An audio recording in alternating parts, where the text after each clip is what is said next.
যখন যখন পৃথিবীতে পাপ বাড়ে, ধর্মের হানি হয়, তখন তখন আমি আসি। এটা তো আপনারা সবাই জানেন, কিন্তু এটা কখনো ভেবে দেখেছেন যে কেন আমি এই মর্তলোকের প্রাণী হিসেবেই অবতীর্ণ হই? কেন আমি মানুষ রূপে আপনাদের মাঝেই থাকি? আজ বলছি, সংসারে পাপ আর পুণ্য সমতা বজায় রাখে, কিন্তু যখন পাপ তার সীমা পার করে যায়, আমাকে আসতেই হয়। কারণ এই যে আপনারা আমাকে বিস্মৃত হন। আশ্চর্য হবেন না, আমি আপনাদের মধ্যেই থাকি, শুধু আপনারা নিজেদের অন্তরে থাকা পরমাত্মাকে বিস্মৃত হন। এই জন্য আমাকে আসতে হয় আপনাদের এটা বলতে, সমস্ত শক্তি আপনাদের মধ্যেই আছে। কিন্তু আপনারা কি করেন? আমাকে সম্মান করেন, আমাকে পুজো করেন, আর শক্তি প্রার্থনা করেন। বিভিন্ন রকমের চাহিদা আমার সম্মুখে রাখেন। আমার আপনার শ্রদ্ধায় কোনো আপত্তি নেই। আমার আপত্তি আছে সেই ভাবনায় যা আপনাকে দুর্বল করে দেয়। পরমাত্মার ওপর শ্রদ্ধা রাখুন, কিন্তু নিজের আত্মার ওপরও বিশ্বাস রাখুন। কারণ এই সংসারে এমন কিচ্ছু নেই যা আপনারা করতে পারবেন না।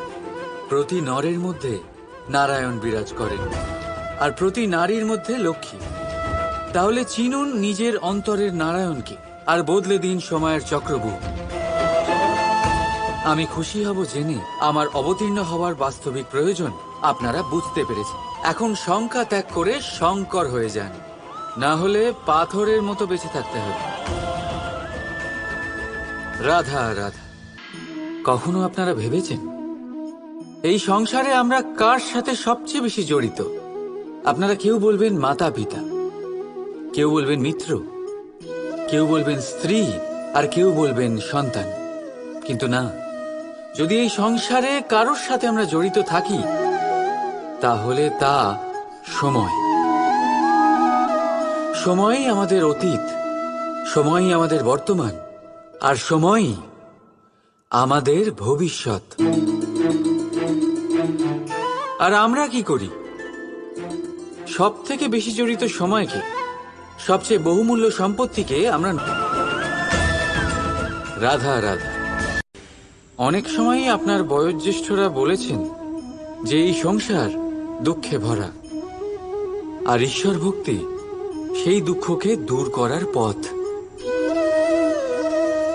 কিন্তু ভেবে দেখুন, যদি এই সংসার দুঃখের সাগর হতো, নিয়তি কি আপনাকে এখানে জন্মগ্রহণ করাতো? ঈশ্বর কি এখানে অবতার রূপে আসতেন? যখন সমস্যাকে আমরা বশে আনতে পারি না, তখন আমরা দোষারোপ করি এই সংসারকে, এখানকার মানুষকে।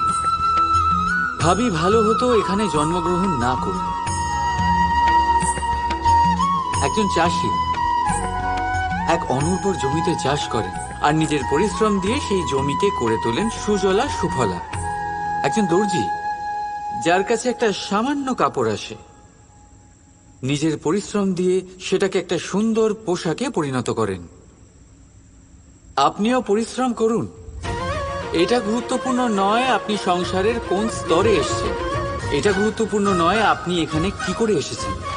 যদি গুরুত্বপূর্ণ কিছু থাকে, তা হলো সংসার ছেড়ে যাওয়ার সময় আপনি এই সংসারকে কিরকম রেখে গেলেন। তাহলে এই ভেবে বাঁচুন যে কারোর জন্য যা নরক, তাকে তার কাছে স্বর্গ করে তুলতে পারলে আপনার জীবন আর আপনার সংসার দুই ধন্য হয়ে যাবে। রাধা রাধা। আমাদের সবার কখনো না কখনো তো ক্রোধের উদ্রেক হয়, আর তা তো হবেই। আমরা মানুষ, এই ভাবের সাথে আমরা জড়িত। কিন্তু এই ক্রোধ কেন হয় ভেবেছেন কখনো আপনারা? এই ক্রোধ তখনই হয় যখন কোনো কিছু আমাদের মনোপুত হয় না। যেমন কেউ আমাদের কথা না শুনলে, বা যদি আমাদের পরাজিত হতে হয়। কিন্তু এই সব পরিস্থিতির ভিত্তি একটাই, যে কোনো কোনো সময় কোনো কোনো জায়গায় আমরা দুর্বল। ক্রোধ জন্ম নেয় আমাদের দুর্বলতা থেকে, আর তারপর সেটা আমাদের সব থেকে বড় দুর্বলতা হয়ে দাঁড়ায়। আর যদি ক্রোধকে বশ না করা যায়, যখনই আমরা প্রসন্ন হই, কোনো শুভ অনুষ্ঠান থাকে, আমরা সাফল্য লাভ করি, আমরা সবার আগে আপনজনদের মিষ্টিমুখ করাই। আর এটা ভালোই, মিষ্টিমুখ করালে মনও মিষ্টি হয়ে যায়। কিন্তু এই মিষ্টতা শুধুমাত্র মিষ্টির মধ্যে থাকে না, কারণ এই স্বাদ নয়, এই এক অনুভূতি। জিহ্বার স্বাদ গলায় গেলেই শেষ হয়ে যায়, সেখানে অনুভূতির স্বাদ সারা জীবন মনে থেকে যায়। তাই আপনি যখনই আপনজনদের মিষ্টিমুখ করাবেন, শুধু সেই মিষ্টি দিয়ে কেন, যা কিছুক্ষণের জন্যই থাকে, সেই অনুভূতির দ্বারা, সেই মিষ্টি কথার দ্বারা, সেই মিষ্টি ব্যবহারের দ্বারা সবাইকে খুশি করুন। মানুষ সারা জীবন মনে রাখবে, না থাকবে কোনো তিক্ততা, আর না থাকবে কোনো শত্রুতা। দেখবেন এইভাবেই আপনি আরো একটা সুযোগ পেয়ে যাবেন মিষ্টি মুখ করার। রাধা রাধা।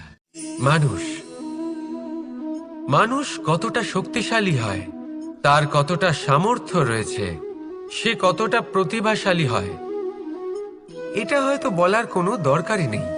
আজকের দিনে সবাই জানে যে মানুষ কি না করতে পারে। মানুষ চাইলে সব কিছু করতে পারে। মানুষ যদি চায় মাছের মতো জলে সাঁতার কাটতে পারে। মানুষ যদি চায় হিমালয়ের মাথা নত করতে পারে। মানুষ যদি চায় সমুদ্র থেকে মুক্তো সংগ্রহ করতে পারে। মানুষ যদি চায় তাহলে আকাশের পাখির মতো বিচরণ করতে পারে। মানুষ চাইলে সব কিছু পেতে পারে। সে জ্ঞান, সম্পত্তি, পরিবার, সাফল্য, সবকিছু।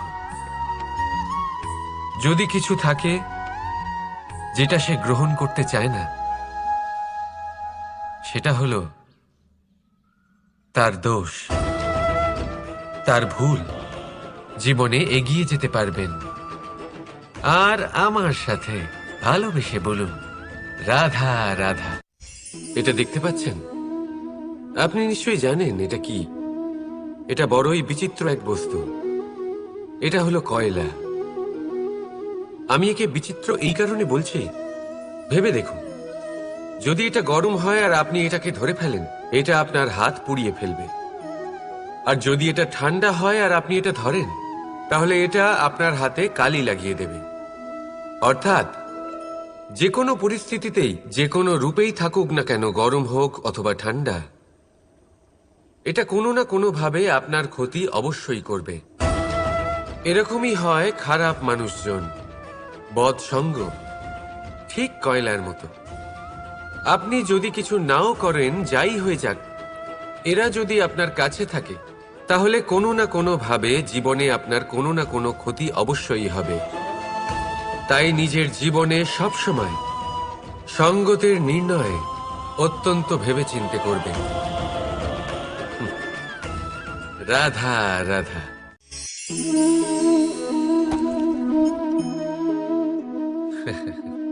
আপনি কি কখনো কোনো গাছের গায়ে পাথর ছুঁড়ে মেরেছেন? আজ না হোক ছোটবেলায় কখনো না কখনো নিশ্চয়ই ছুঁড়েছেন। এখনো বাচ্চারা সেটাই করে থাকে। কিন্তু আপনি কি কখনো ভেবে দেখেছেন যে কেন সেই গাছের ওপরই পাথর ছুঁড়ে মারা হয় যাতে ফল থাকে? কোনো সাধারণ বা ফলবিহীন গাছের ওপর এত পাথর কেন ছোড়া হয় না? কারণ খুবই সহজ, আমরা ফল খেতে চাই, আর সেটা পারার জন্য আমরা পাথর ছুঁড়ে সেগুলিকে প্রাপ্ত করার চেষ্টা করি।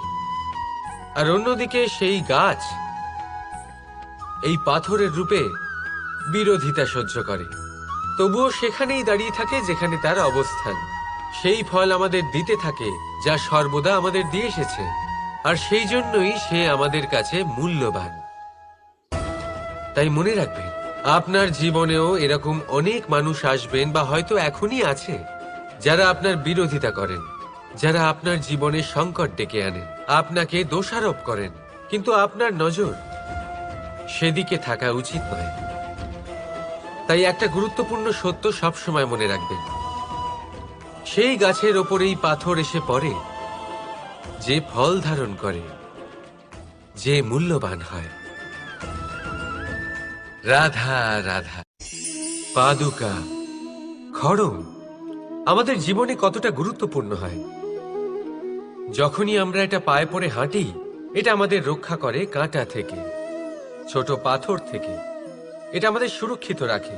কিন্তু যদি এটাকেই আমরা অন্য দৃষ্টিভঙ্গি দিয়ে দেখি, তাহলে এই পাদুকার জন্যই হাঁটার সময় পেছন থেকে আমাদের পায়ে কাদা লেগে যায়।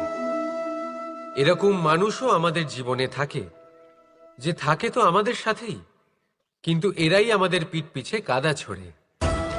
এবার হাঁটার সময় যখন আপনার পায়ে কাদা লাগে আপনার পাদুকার জন্য, আপনার নজর সেদিকে থাকে না, আপনার নজর থাকে সামনের দিকে, কারণ সেটাই আপনার লক্ষ্য, সেটাই আপনার পথ, আর সেটাই আপনার করা উচিত। তাই মনে রাখবেন, আপনার পা ধরে সেই টানতে পারে যে আপনার পেছনে রয়েছে, আর আপনার নজর সেখানে নয়। সবসময় সামনে নিজের লক্ষ্যে থাকা উচিত। প্রতি মুহূর্তে নিজের লক্ষ্যের দিকে তাকিয়ে থাকুন, সবসময় জীবনের সামনে এগোতে থাকুন। আর রাধা রাধা। যদি আমি আপনাকে জিজ্ঞেস করি যে এই সংসারে সব থেকে মাহাত্ম্যপূর্ণ বস্তু কি, তাহলে আপনি বলবেন জল। আর একদম ঠিক বলবেন। কিন্তু কোন কারণে? এই জন্য যে সে আমাদের জীবন দান করে? এই জন্য যে সে আমাদের তৃষ্ণা মেটায়? নাকি এই জন্য যে আমাদের দৈনিক কাজ থেকে শুরু করে আমাদের মৃত্যু অবধি কাজে আসে, সব কাজে আমাদের সাহায্য করে? না, এর পেছনে একটা কারণ হলো জলের প্রকৃতি।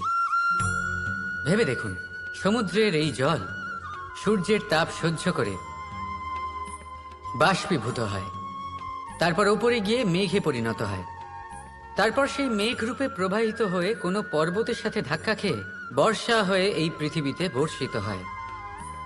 আর এই পৃথিবীর ধূলিকণা এর মাটিকে নিজের মধ্যে ধারণ করে। মানুষের দ্বারা, অন্য প্রাণীর দ্বারা যে ময়লা ছড়িয়ে পড়েছে তাকে নিজের মধ্যে ধারণ করে, আর তারপর ফের অগ্রসর হয়ে পড়ে সমুদ্রের দিকে, সমুদ্রে মিশে যায়। কিন্তু তবুও আবার বাষ্পীভূত হওয়ার সময় সেই ময়লাকে সে সেখানেই ফেলে যায়, সেই ময়লাকে নিজের সাথে নিয়ে যায় না। ব্যাস, এটাই জলের প্রকৃতি, যা তাকে মহান করে তোলে। আপনিও আপনার জীবনে আপনার কর্ম করুন, মহান কর্ম করুন, ভালোভাবে করুন, কিন্তু সেই কর্মের সাথে যে অহংকার আসে সেটা নিজের মধ্যে প্রবেশ করতে দেবেন না। তার থেকে ওপরে উঠুন, আপনি নিজেকে জলের মতো হালকা অনুভব করবেন। রাধা রাধা। ধরিত্রীর বুকে গজিয়ে ওঠা এই দুব্ব ঘাস দেখেছেন? দুব্ব ঘাস, যা আমাদের পাকে শীতল রাখে। এতে যদি বসেন তাহলে মনে হবে নরম কোথাও বসে আছেন। এত ছোট হলেও কিন্তু এর মধ্যে গুণ আছে অনেকগুলি, আর যতটা ছোট এটা ততটাই বড় শিক্ষকও। কিভাবে? ভাবুন, পাতা ঝরার মরশুমের পরে সমস্ত পাতা একত্রিত হয়ে থাকে। একটা ছোট ফুলকি সবাইকে জ্বালিয়ে দিতে পারে, সমস্ত পাতা পুড়ে ছাই হয়ে যায়। কিন্তু এই ঘাসের কিছুই হয় না, সে যেমন ছিল তেমনই থাকে। কারণ কি হতে পারে? প্রথম কারণ, এরা ছোট হয়। দ্বিতীয় কারণ, এরা বিনম্র হয়, বড়ই সহজে দমে যায় এরা। তৃতীয় কারণ, এদের মধ্যে নমনীয়তা থাকে। আপনিও নিজেকে এরকমই বানিয়ে ফেলুন। কখনো নিজেই নিজেকে কারোর থেকে বড় মনে করবেন না। নিজের এই মনকে বিনম্র রাখুন। এবং সব থেকে বড় কথা, নিজের এই মনে সহানুভূতি, প্রেম আর বিশ্বাসের নমনীয়তা বজায় রাখবেন। যদি এরকম করতে পারেন তাহলে জীবন সবসময় সুখে কাটবে। রাধা রাধা। আমরা জীবনে এমন অনেক মানুষকে চিনি যারা অত্যন্ত শক্তিশালী, নিজের পরীক্ষা দিতে কখনো পিছপা হন না, খুব কঠোর হন, আত্মপ্রত্যয়ী হন, কিন্তু তাও তারা সাফল্য পান না। কেন? কি কারণ হতে পারে এর? লৌহ মানবের মতো ব্যক্তিত্বের অধিকারী হওয়া সত্ত্বেও তারা সফলতা কেন লাভ করেন না? এবার এটার উত্তর তাদের ব্যক্তিত্বের মধ্যেই লুকিয়ে রয়েছে। লৌহ মানব, লোহা। আপনি কখনো লোহাকে দেখে থাকবেন, অত্যন্ত শক্তিশালী, অত্যন্ত কঠিন, কিন্তু শুধু তখনই যখন সেটা শান্ত থাকে, শীতল থাকে। তাকে উত্তপ্ত করুন, তা আর কঠিন থাকবে না। তার উপরে এক আঘাত করুন আর তার আকৃতি বদলে যাবে। বুঝলেন? যদি আপনিও জীবনে নিজের শক্তি দিয়ে, নিজের নিরন্তর প্রচেষ্টা দিয়ে বড় কিছু করতে চান, তাহলে সর্বপ্রথম একে শান্ত করে রাখুন, একে শীতল করে রাখুন। জীবনে যা পেয়েছেন তাতেই সন্তুষ্টি পেতে শিখুন। এই ক্রোধের তাপে নিজেকে বদলাবেন না। চিনতে শিখুন সেই চিন্তাগুলো যা ক্রোধ বাড়িয়ে দেয়, আর সেগুলোকে শেষ করে দিন, নয়তো সেই রাগ আপনার পতন অবশ্যই ঘটাবে। রাধা রাধা। আপনি কখনো জীবনে সূর্যোদয় দেখেছেন? কত প্রশান্তিদায়ক, কত শক্তিদায়ক হয়। মনের মধ্যে যেন একটা নতুন প্রেরণা দান করে, একটা নতুন উৎসাহ। কিন্তু যদি আপনি উঠতে দেরি করেন, তাহলে আপনি এই সূর্যোদয় দেখতেই পাবেন না। ঠিক এরকমই হয় আমাদের জীবনেও। সুযোগ সূর্যোদয়ের মতো। যদি আপনি আপনার জীবনে দরকারের চেয়ে বেশি অপেক্ষা করেন এই সুযোগের সদ্ব্যবহার করতে, তাহলে এই সুযোগ আপনার অপেক্ষা কখনোই করবে না, তা চলে যাবে। সেই জন্য এদের সামলে রাখুন। সঠিক সময় আসলে এই সুযোগের সদ্ব্যবহার করুন, নিজের কর্মকে সম্পূর্ণরূপে সার্থক করুন। এটাকে এক মুহূর্তের মতো দেখুন। যদি এরকম করেন, তাহলে জীবনও সূর্যোদয়ের মতোই হবে। এতে সন্তুষ্টি থাকবে, গৌরবও থাকবে, আর থাকবে শান্তি। রাধা রাধা।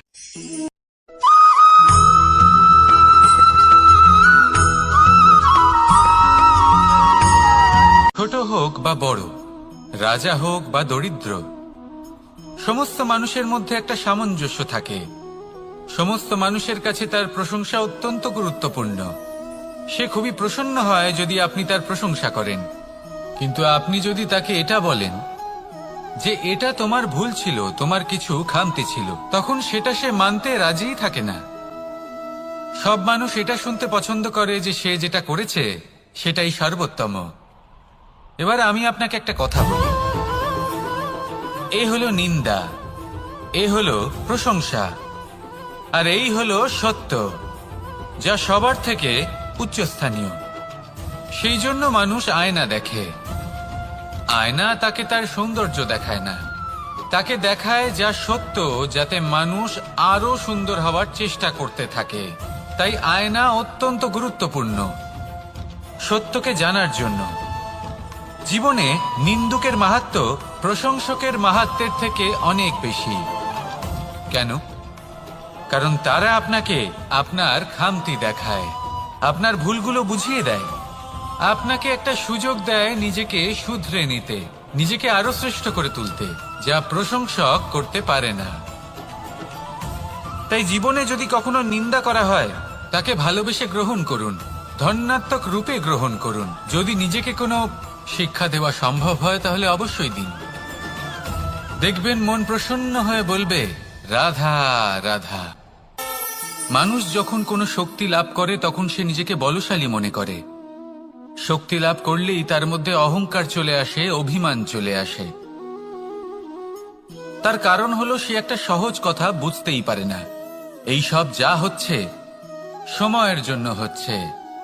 সময়ের থেকে বেশি বলশালী আর কেউ নেই। এই সময়ের জন্যই রাবণ ভক্তি দ্বারা কৈলাস পর্বত তুলে নিয়েছিলেন।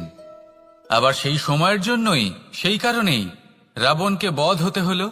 তার সাথে সাথে রাক্ষস কুলও ধ্বংস হয়েছিল এবং লঙ্কাও ভস্ম হয়ে গেছিল। দেখতে গেলে জন্ম থেকে মৃত্যু পর্যন্ত এই যে সময়, সেটাই হলো জীবন। কিন্তু তার মধ্যেও যা সময় আসে কোনো কারণেই আসে। সেই সময় আমরা যাপন করে কিছু শিখতে পারি। তাই আজ যে সময় আপনার হাতের কাছে আছে তাকে মুষ্টিবদ্ধ করে রাখুন, তাকে সামলে রাখুন, তাকে সংযত করে রাখুন, অনুভব করুন, তার থেকে কিছু শিখুন, তাকে কোনোভাবেই ব্যর্থ হতে দেবেন না। আর এটা জেনে রাখুন যে ভবিষ্যতে যা কিছু হতে পারে, যা কিছু হতে চলেছে, সেটা না আপনি জানেন আর না তা আপনার বশে রয়েছে। সেই জন্য আজ অহংকার বা অভিমান করে নিজের ভবিষ্যতের ক্ষতি করবেন না, সেই অনর্থ ঘটাবেন না। এটাই হলো সময়ের অর্থ। আসুন আমার সাথে ভালোবেসে বলুন, রাধা রাধা। গুরু, যিনি পথ দেখান, আমাদের জীবনে অত্যন্ত গুরুত্বপূর্ণ, অত্যন্ত আবশ্যক। কিন্তু কিছু মানুষ মনে করেন যে গুরুর কোনো প্রয়োজন নেই, কারণ এই সমগ্র জ্ঞান মানুষের অন্তরেই নিহিত রয়েছে। এবার প্রশ্ন এটাই, যদি সমস্ত জ্ঞান মানুষের অন্তরে নিহিত থাকে তাহলে গুরুর কি প্রয়োজন?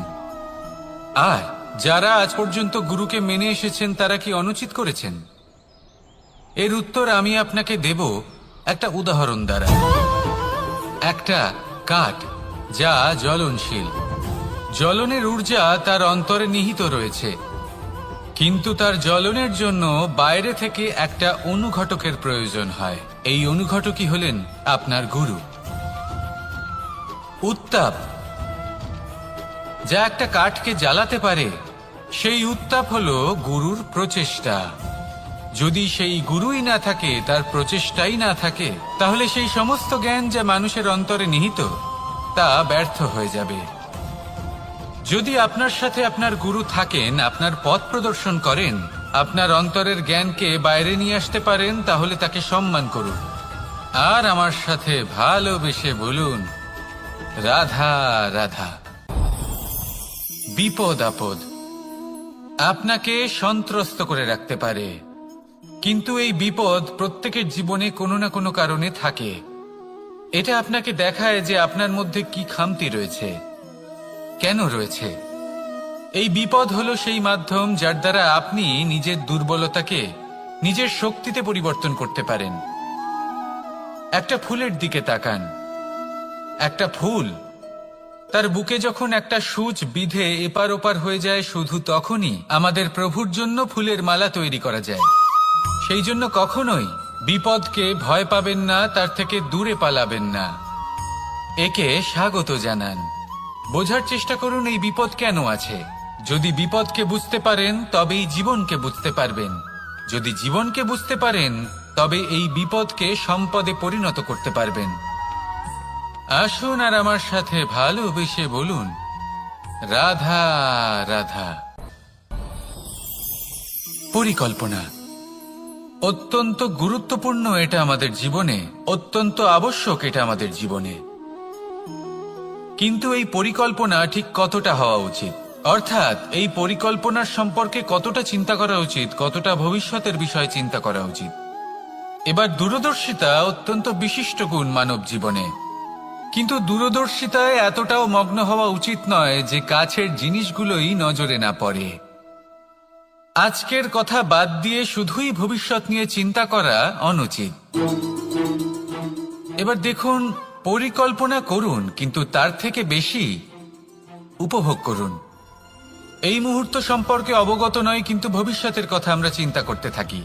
আমি এটা অনুভব করতে চাই, ওইটা অনুভব করতে চাই, ওই আনন্দ প্রাপ্ত করতে চাই। এটা অনুচিত। পরিকল্পনা করুন, সংযত করুন, কিন্তু আজকে, বর্তমানকে, এই মুহূর্তকে জীবনের বাস্তবিক আনন্দ এটা, আর জীবন যাপনের সব থেকে শ্রেষ্ঠ পথও এটা। আসুন আমার সাথে ভালোবেসে বলুন, রাধা রাধা। কখনো কখনো মনে এই ভাবনা আসতেই পারে যে ঈশ্বর আজ পর্যন্ত এত রূপে অবতীর্ণ হয়েছেন, এতবার এই পৃথিবীতে এসেছেন, তারপরেও এই সংসারে কোথাও না কোথাও এই পাপ বসবাস করে। এটার কারণ কি? এটার কারণ আমরা স্বয়ংই। যখন কোনো ব্যক্তি এই পৃথিবীর পথপ্রদর্শন করে, এই সংসারকে উচিত দিশা দেখায়, এই সংসারের মঙ্গল করে, আমরা সেই ব্যক্তিকে মানুষ থেকে ঈশ্বর বানিয়ে ফেলি। সেই ব্যক্তির পতন স্বয়ং আমাদের হাতেই হয়ে যায়, কারণ সেই ব্যক্তি তার শ্বাস প্রশ্বাসের জন্য হয় না। সেই ব্যক্তি হলো সেই ভাবনা যা সে এই সংসারকে প্রদান করেছে। আমরা সেই ব্যক্তির ভাবনাটারই অন্ত করে দিই। এটা উচিত নয়। আমরা ওনাকে প্রভু মেনে নিই। প্রভু মানার পর আমরা ওনার কাছে প্রার্থনা করি, হে প্রভু আমাদের সাহায্য করুন। যদি উনি প্রভুও হন, তাও উনি পৃথিবীতে এসেছেন মনুষ্য রূপে। যা কর্ম করেছেন, যা শক্তি প্রাপ্ত করেছেন, এই দেহ থেকেই প্রাপ্ত করেছেন। আপনাদের এটা বোঝানোর জন্য যে এই কাজ আপনিও করতে পারেন। যারা সৎ আত্মা থাকেন, তাদের জন্য সর্বশ্রেষ্ঠ শ্রদ্ধাঞ্জলি হলো এটাই যে আপনি তাদের পদচিহ্ন অনুসরণ করে চলুন।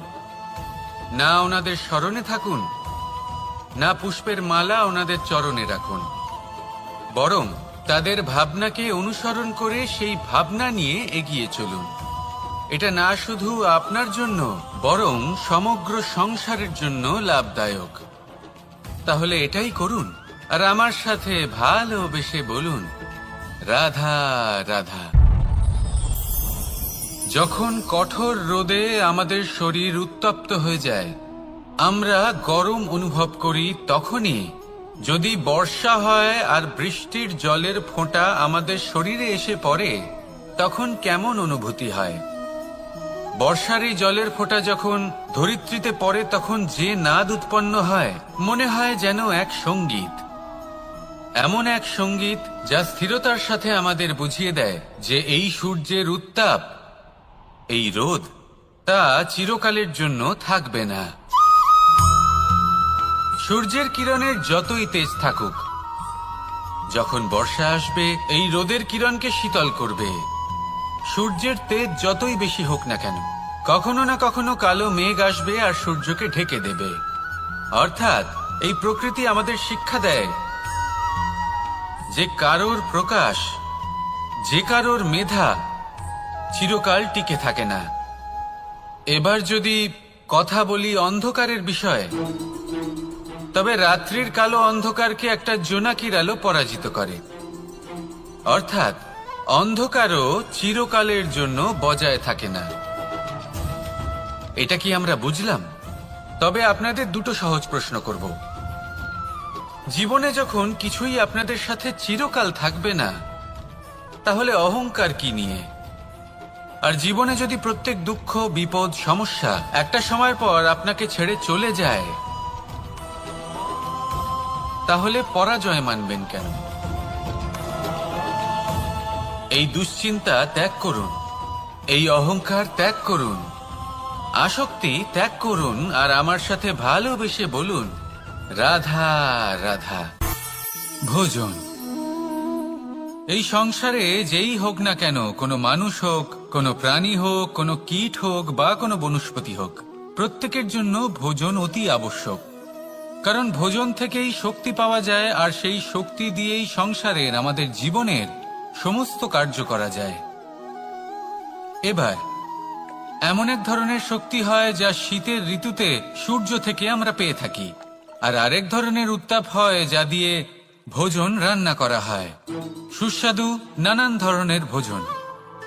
এবার অত্যন্ত গুরুত্বপূর্ণ হলো যে ব্যক্তি সেই ভোজন বানাচ্ছেন তার মানসিক পরিস্থিতি এবং সেই ব্যক্তি যিনি ভোজন গ্রহণ করছেন তার মানসিক অবস্থা। যখনই আপনি ভোজন বানাচ্ছেন তখন ভালোবাসার সাথে কাজটা করুন, ধন্যাত্মক ভাব নিয়ে, সৎ ভাবনার সাথে। কারণ আপনার এই মানসিক স্থিতি শক্তির আকারে সেই খাদ্যের সাথে মিলেমিশে যায়।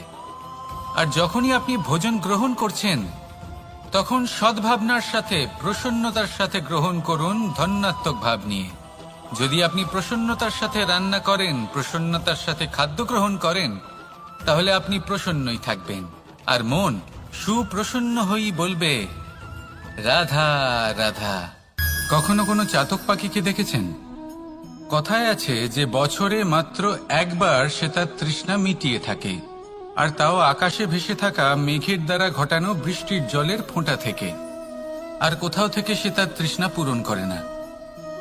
সারা বছর সে নিদারুণ গরম সহ্য করে, তীব্র শীতও সহ্য করে, শুধু এই আশা নিয়ে যে বছরে একবার অন্তত সেই মেঘের ঘন ঘটা হবে, বৃষ্টি হবে, আর সে তার তৃষ্ণা নিবারণ করবে। এটা আসলে কি? এটা আসলে বিশ্বাস। সেই বিশ্বাস যে বছরে একবার সেই মেঘ আসবে তৃষ্ণা নিবারণ করতে।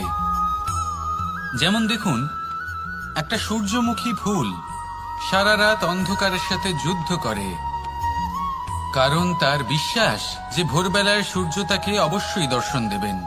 সেটাও বিশ্বাস ছিল যার উপর ভরসা করে মনু একটা নৌকা নিয়ে বেরিয়ে পড়েছিলেন এবং সমস্ত সৃষ্টিকে প্রলয়ের হাত থেকে বাঁচিয়েছিলেন।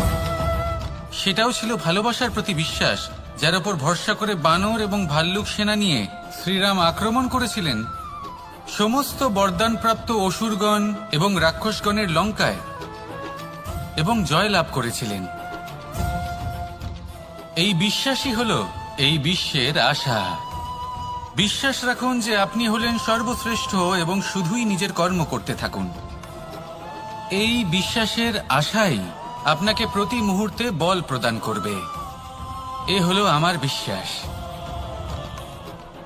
আসুন আর আমার সাথে ভালোবেসে বলুন, রাধা রাধা। সৌন্দর্য। মানুষ নিজের সৌন্দর্যের বিষয়ে কতটা ভাবে, চায় যে সে সব থেকে বেশি রূপবান হবে, সব থেকে বেশি সুন্দর হবে।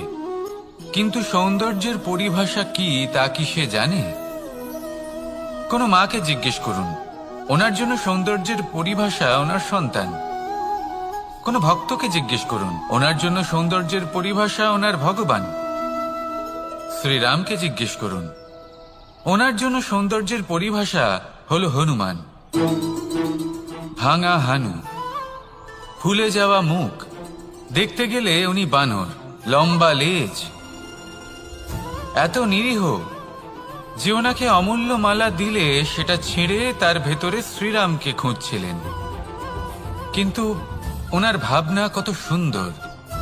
উনি এটা বিশ্বাস করেন যে সংসারের যতই মূল্যবান জিনিস দিয়ে এই মালা তৈরি করা হোক না কেন, যদি এর মধ্যে শ্রীরাম না থাকেন তাহলে এর মধ্যে কোনো অর্থ নেই। সৌন্দর্য রূপে নয়, ভাবনায় নিহিত থাকে। যদি আপনি সৌন্দর্য প্রাপ্ত করতে চান তাহলে তা কর্মে নিয়ে আসুন, ভাবনায় এবং বিচারে নিয়ে আসুন। এই সৌন্দর্য আপনার সাথেই থাকবে। যদি আপনি সৌন্দর্যকে রূপের মধ্যে খোঁজেন তাহলে কিছুক্ষণের জন্য পাবেন, সেই সৌন্দর্য সময়ের সাথে হারিয়ে যাবে। সৌন্দর্য যদি পেতে চান, খুঁজতেই চান, তাহলে হৃদয় খুঁজুন, কর্মে খুঁজুন। মন প্রসন্ন হয়ে বলবে, রাধা রাধা।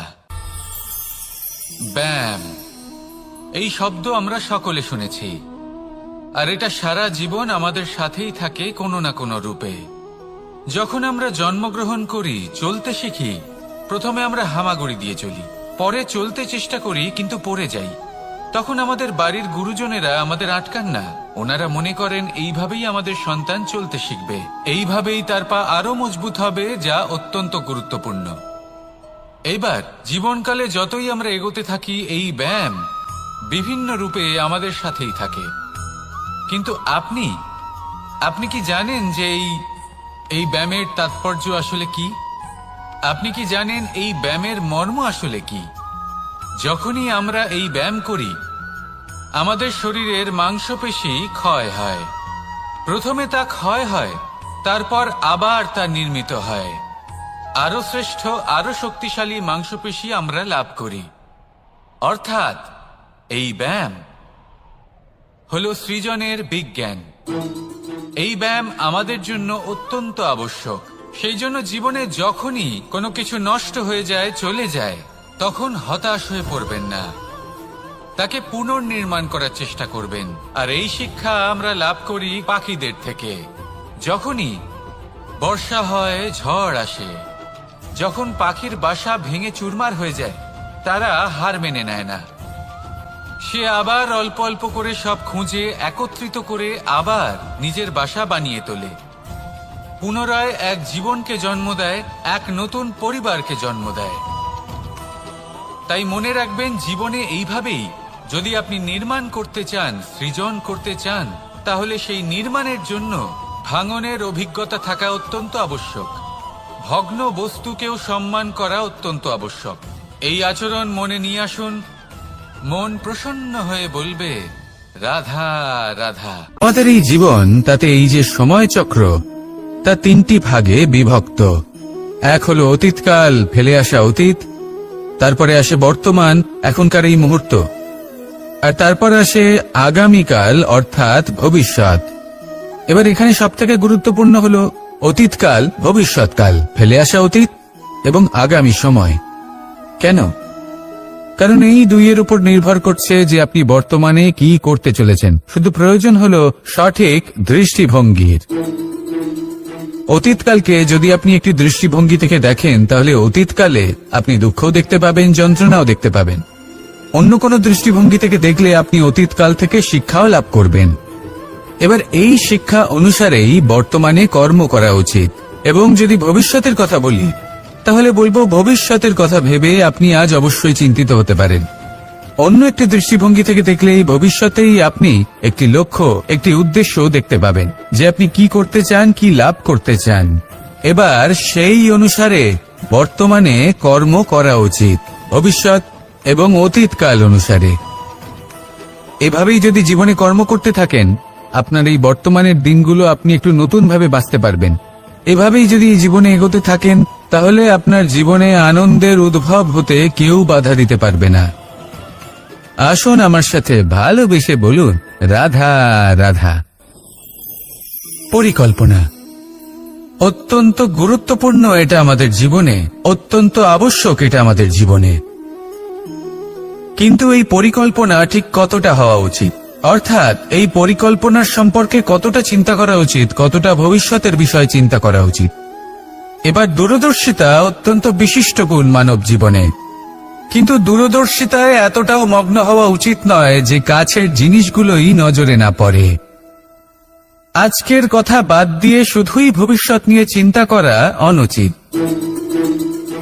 এবার দেখুন, পরিকল্পনা করুন, কিন্তু তার থেকে বেশি উপভোগ করুন।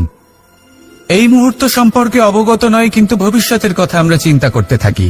আমি এটা অনুভব করতে চাই, ওইটা অনুভব করতে চাই, ওই আনন্দ প্রাপ্ত করতে চাই। এটা অনুচিত।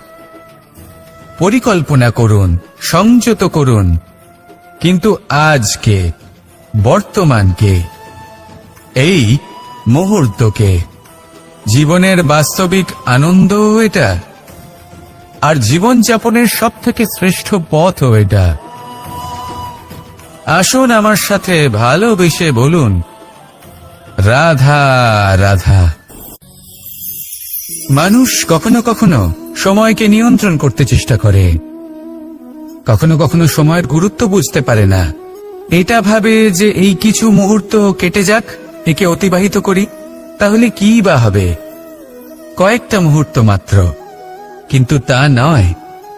আজকের একটা মুহূর্ত ভবিষ্যতের অনেক বড় পরিবর্তনের ভিত হতে পারে। আজকের একটা মুহূর্ত আপনার ভবিষ্যৎকে উজ্জ্বল করে তুলতে পারে। সেই জন্য ছোট ছোট মুহূর্তগুলিকে অদেখা করবেন না। সময়কে কাজে লাগান, পূর্ণরূপে কাজে লাগান। এবার যদি আপনি কাউকে সাহায্য করতে চান আর সেই কারণেই যদি থেমে থাকেন, তাহলে ঠিক আছে, কারণ আপনি কাউকে সাহায্য করে তার জীবনকে আরো ভালো করে তুলতে চাইছেন, আরো শ্রেষ্ঠ করতে চাইছেন। এই পুণ্য, এই কর্ম ফিরে আপনার কাছেই আসবে আর আপনার জীবনকে শুভ করে তুলবে। কিন্তু যদি আপনি আলস্যের কারণে থেমে থাকেন এবং কিছুই না করেন, সময় নষ্ট করেন, তাহলে কিন্তু একটাই ঘটনা ঘটবে, আপনার ভবিষ্যৎ বিপদগ্রস্ত হয়ে পড়বে, আর কিছুই নয়। সেই জন্য এটা বোঝা প্রয়োজন যে কখন থামতে হবে এবং কেন থামতে হবে। যদি আপনার থামার কারণ এবং সময় অনুচিত হয়ে থাকে, তাহলে আপনার ভবিষ্যৎ কখনোই উচিত হতে পারে না। সেই জন্য সময়কে সম্মান করুন আর পূর্ণ ব্যবহার করতে শিখুন। আর আমার সাথে ভালোবেসে বলুন, রাধা রাধা। বিপদ আপদ আপনাকে সন্ত্রস্ত করে রাখতে পারে, কিন্তু এই বিপদ প্রত্যেকের জীবনে কোনো না কোনো কারণে থাকে। এটা আপনাকে দেখায় যে আপনার মধ্যে কি খামতি রয়েছে, কেন রয়েছে। এই বিপদ হলো সেই মাধ্যম যার দ্বারা আপনি নিজের দুর্বলতাকে নিজের শক্তিতে পরিবর্তন করতে পারেন। একটা ফুলের দিকে তাকান। একটা ফুল তার বুকে যখন একটা সূচ বিঁধে এপার ওপার হয়ে যায়, শুধু তখনই আমাদের প্রভুর জন্য ফুলের মালা তৈরি করা যায়।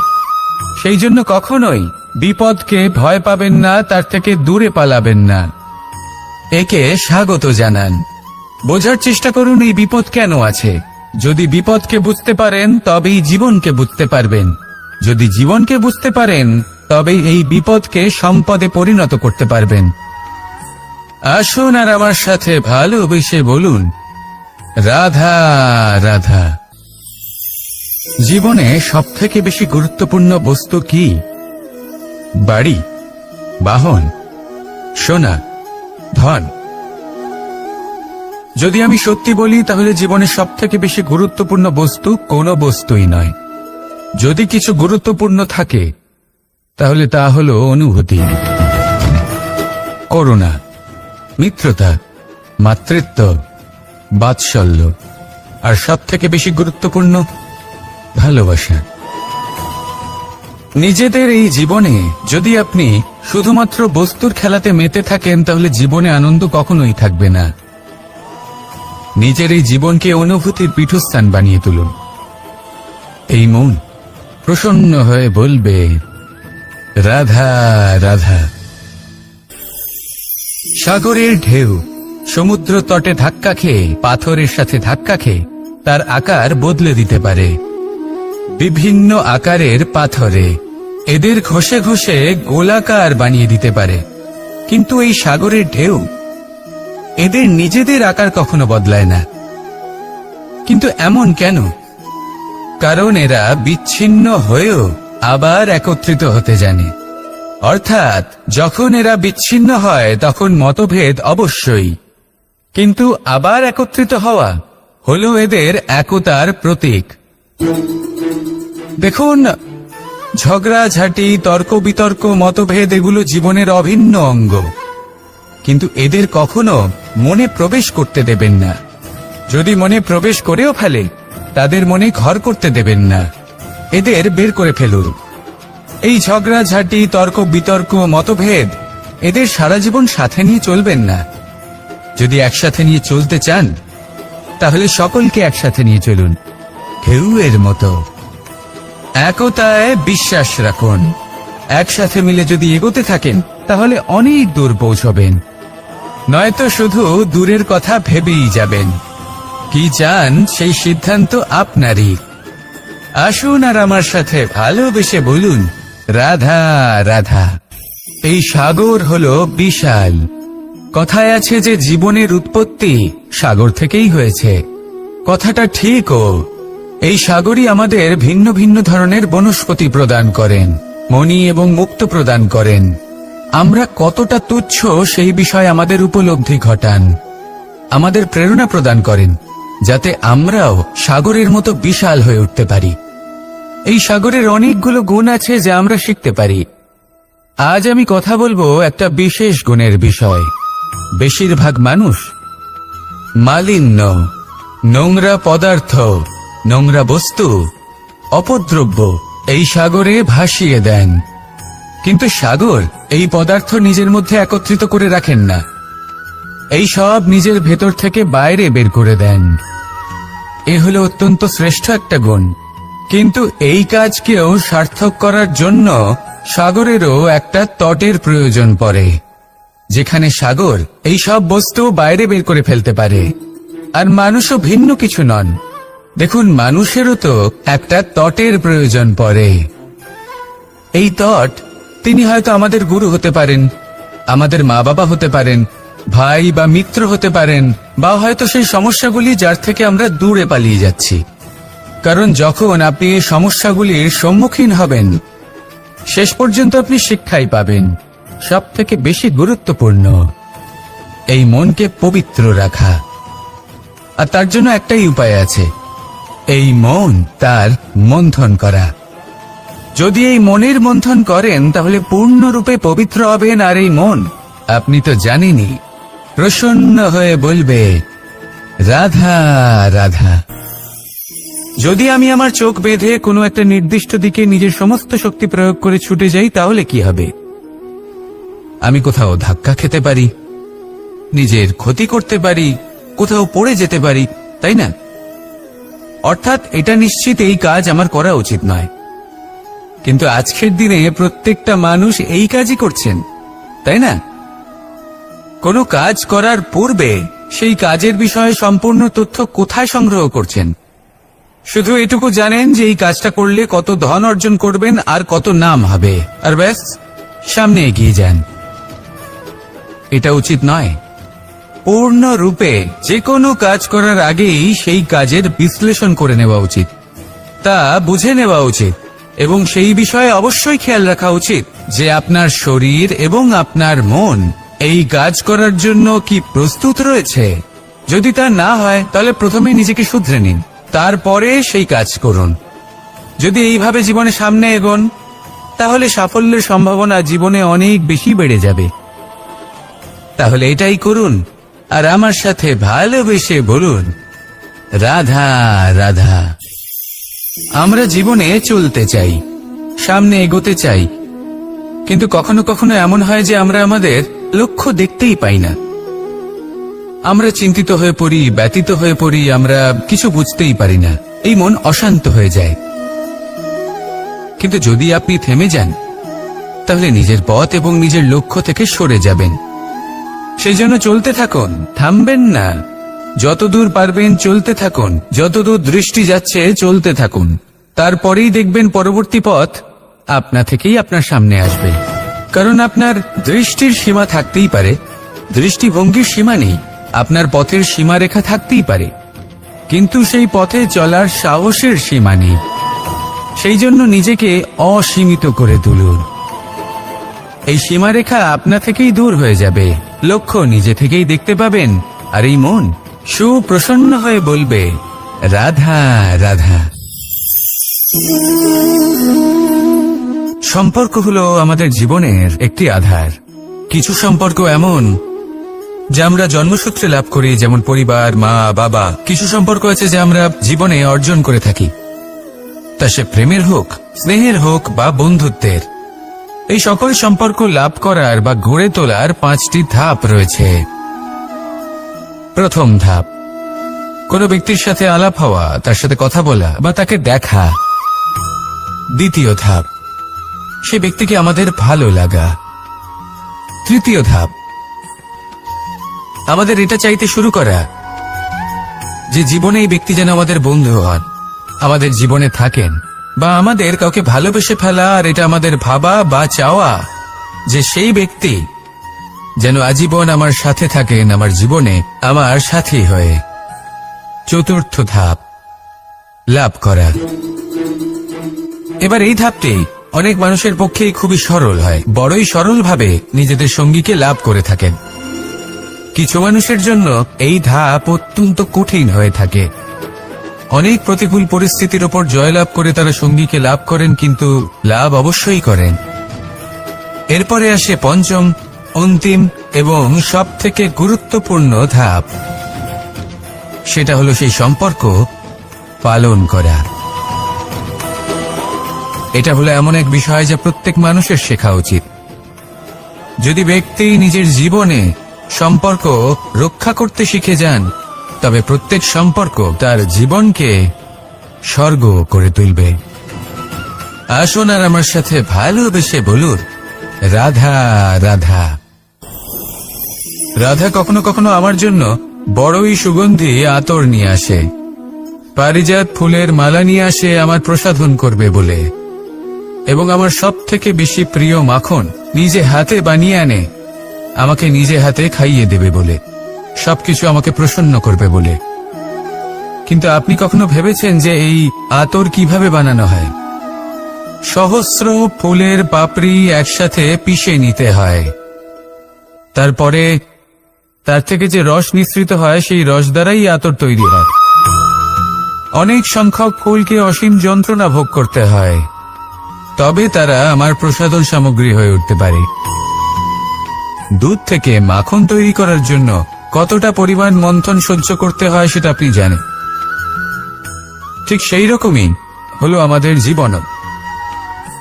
বিপদও আসে, কঠিন পরিস্থিতিও আসে, এর সম্মুখীন হতে শিখুন। মনে রাখবেন, আপনি হলেন সেই দুধ যাকে মন্থন সহ্য করতে হবে মাখন হয়ে ওঠার জন্য। মনে রাখবেন, আপনি হলেন সেই ফুলের মতন যাদের পিষ্ট হতে হবে সুগন্ধি আতর হয়ে ওঠার জন্য, যাকে এই সংসার পছন্দ করে। কখনো কখনো জীবনে আপনার সাথে খারাপ শুধুমাত্র এই কারণে ঘটে যাতে আপনার শ্রেষ্ঠ রূপ এই সংসারের সামনে আসতে পারে। শুধুমাত্র কঠিন পরিস্থিতি এবং বিপদকে একটা সুযোগ হিসেবে দেখার চেষ্টা করুন। আপনার জন্য এই সংসার বদলে যাবে, সংসারকে দেখার দৃষ্টিভঙ্গি পাল্টে যাবে, আপনার ভাগ্য পাল্টে যাবে, আর এই মন প্রসন্ন হয়ে বলবে, রাধা রাধা। কি অমূল্য, কি সুন্দর এই রত্ন। এবার ভেবে দেখুন, যদি আমি এই রত্নকে ব্যবহার করি আখরোট ভাঙার জন্য, তাহলে কি হবে? বা ভেবে দেখুন, এই রত্ন নিয়ে আমি যদি বন্ধুদের সাথে খেলা করতে শুরু করে দিই, তাহলে কি হবে? আপনি তো হাসবেন আমার ওপর। আপনি বলবেন, এত অমূল্য একটা রত্ন, এর দ্বারা কত দুঃখ দূর করা সম্ভব। এই মূল্যবান রত্নের আমি অপব্যবহার করছি। একদম ঠিক বলেছেন, আমি মেনে নিচ্ছি। মূল্যবান বস্তুর অপব্যবহার করা অনুচিত, কিন্তু আপনিও তো তাই করছেন, তাই না? ভেবে দেখুন, মানুষ এই সংসারের সর্বশ্রেষ্ঠ প্রাণী, আর মানুষের এই শরীর সব থেকে মূল্যবান রত্ন। এবার এর সাথে আপনি কি করছেন? অপব্যবহার করছেন না, নিজের স্বাস্থ্যের যত্ন নিচ্ছেন না, আপনি অনুচিত পথে চলছেন শুধুমাত্র ধন অর্জন করার জন্য, পাপ কাজ করছেন, কি না করছেন? এটা অপব্যবহার নয়? ভেবে দেখুন, আমরা এই মানব শরীরের সাথে কি করতে পারি। যদি এর আমরা সদ্ব্যবহার করি, তাহলে অনন্ত পুণ্য অর্জন করতে পারি, যার দ্বারা শুধুই নিজেকে নয় বরং আমাদের আশেপাশের সকলকে সন্তোষ প্রদান করতে পারি। তাই সংকল্প নিন, এটাই যে মানব শরীরের আমি সদ্ব্যবহার করব, পুণ্যের পথে চলব, সকলের মঙ্গলের জন্য, সকলের প্রসন্নতার জন্য। এই কর্ম করুন, এই পথে চলতে থাকুন। এই মন সন্তোষ বোধের সাথে বলবে, রাধা রাধা। এই সংসারের সব থেকে বড় শক্তি আসলে কি? দৈহিক শক্তি, ভৌতিক শক্তি, রাজনৈতিক শক্তি, স্বর্ণের শক্তি, বিদ্যার শক্তি নাকি মায়ার শক্তি, ভক্তির শক্তি নাকি নিরাশক্তির শক্তি? এই সংসারের সব থেকে বড় শক্তি হল হাসি মুখের। যদি আপনি এবং আমি এমন কোন সময় হাসতে পারি যেখানে মুখে হাসি আসা প্রায় অসম্ভব, তাহলে বিশ্বাস করুন, এই সংসারে কেউ আপনাকে ভাঙতে পারবে না। এটা কিছুটা সেই রেশমের কীটের মতো, যে চারিদিক থেকে নিজেকে ঢেকে রাখে একটা খোলসের মধ্যে থাকে, কিন্তু জীবিত থাকে। এই হাসি মুখ, এটা শুধুমাত্র একটা আবেগ নয়, এটা সংসারের যে কোনো অভাব দূর করে। অভাব আশার, অভাব বিশ্বাসের। এই হাসি আপনার অন্তরে আশার আলো জাগ্রত করে, আর এই সংসারের হতাশা দূর করে দেয়। তাই কঠিন থেকে কঠিনতর পরিস্থিতিতেও মুখে হাসি বজায় রাখুন। এই শক্তি আপনার থেকে কেউ কাটতে পারবে না।